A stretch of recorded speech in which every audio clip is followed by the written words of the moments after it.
ایک دن استاد اور شاگرد صبح کے وقت نہر کے کنارے چہل قدمی کر رہے تھے، تو اس دوران شاگرد نے استاد سے پوچھا، سر جی زندگی کسے کہتے ہیں، زندگی کا کیا مطلب ہے؟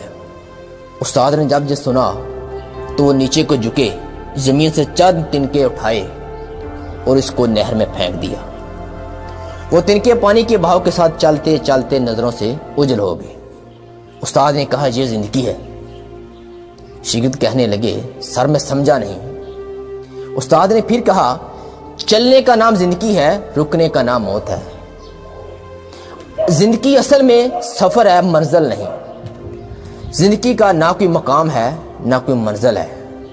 دوسرے لفظوں میں استاد فرمانے لگے، کچھ نہ کچھ نیا سیکھتے رہنا، نیا کرنا، دریافت کرنا۔